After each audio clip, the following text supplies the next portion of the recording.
The sprawling mansion in Ikoyi stood as a testament to Alexander Warren's success. The pristine white walls, the lush garden, and the state-of-the-art interiors spoke of wealth and affluence. But within those walls, there was a quiet emptiness that no luxury could fill. Sarah Warren, Alexander's wife of 5 years, sat by the large window in the living room, staring out at the manicured lawn. At 35, she was the picture of elegance. Her caramel skin glowed in the sunlight, her curves accentuated by the silk robe she wore. Yet her striking beauty did little to ease the gnawing loneliness she felt. Her husband, Alexander, was a man of focus and ambition. He had built his construction empire from the ground up, and his success demanded most of his time. While he ensured that Sarah lived in luxury, he was rarely home. His love for her was evident in the extravagant gifts he sent from his travels, but Sarah craved more than material things. She yearned for companionship, conversation, and connection. Alexander's dedication to work meant late nights at the office or overseas trips to secure lucrative deals. Sarah spent most of her days alone, reading books or arranging charity events to fill her time. Yet her efforts to distract herself did little to numb the ache of her husband's absence. When Thomas, Alexander's 25-year-old son from his first marriage, arrived at the mansion, the atmosphere shifted slightly. Thomas had recently returned from studying abroad and was staying with them while figuring out his next steps. His presence brought a liveliness to the house that Sarah hadn't experienced in years.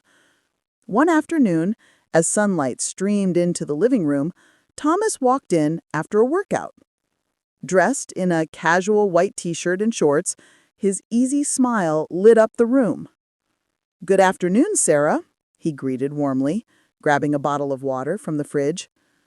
Sarah turned from the window, her lips curving into a soft smile. "Good afternoon, Thomas. You look like you had quite a workout." "I did. I ran around the estate. You should try it sometime. It clears the mind." Sarah chuckled lightly, brushing a strand of hair from her face.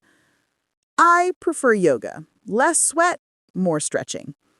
Thomas laughed, a deep, hearty sound that seemed to fill the space. "Fair enough, but I'll still try to convince you to run with me one of these days." As he sat down on the couch opposite her, they began chatting. Their conversation flowed easily, moving from light banter about fitness to deeper topics, like their favorite books and philosophies on life. Sarah found herself enjoying his company more than she expected. Days turned into weeks, and Sarah and Thomas found themselves drawn to each other's company. At first, their interactions were casual, chats over breakfast or brief exchanges about their day. But soon, their conversations stretched into hours. Sarah admired Thomas's sharp mind and youthful energy. He was thoughtful, witty, and curious. Thomas, in turn, admired Sarah's wisdom and grace. She had a way of making him feel understood, something he often missed with his father, who was consumed by business. One evening, as the sun set over the estate, Thomas found Sarah tending to flowers in the garden. "You have a green thumb, I see," he teased.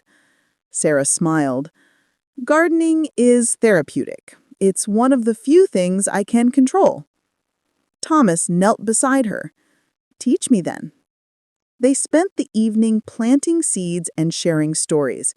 Sarah spoke about her childhood and her dream of becoming an artist.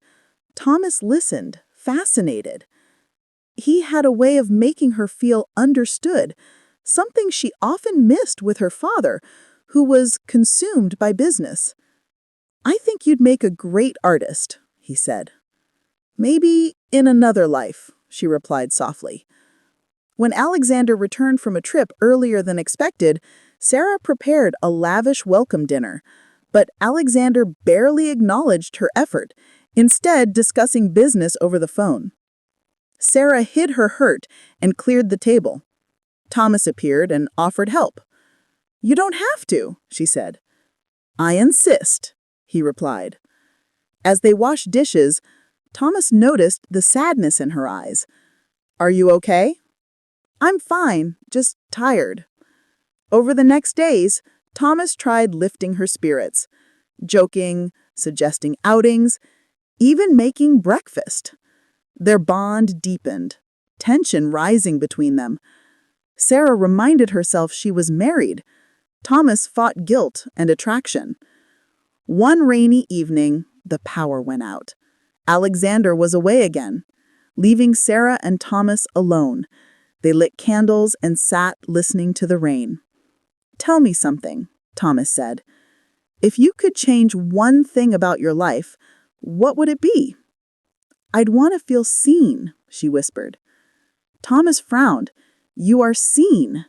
You are extraordinary.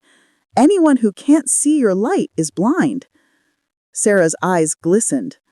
Their hands brushed, the air charged, until the lights flickered back on. Sarah quickly left. The following days were tense. Sarah avoided Thomas, burying herself in activities. Thomas kept his distance. When Alexander returned, he sensed a shift. Is everything okay? Everything's fine, Sarah lied. One sunset evening, Sarah approached Thomas in the garden. Thomas, we need to talk. I know, he said. Whatever this is, it can't happen, she whispered. I love your father. I understand, he said softly. You've been a light in this house, but we have to be careful. Sarah walked away, leaving Thomas alone. Weeks passed. They buried their feelings. Sarah worked on her marriage. Thomas focused on his future. The bond they shared remained a silent memory, something delicate, unspoken, filed away in the quiet corners of their hearts. Sometimes, in the stillness of the evening, each wondered what might have been.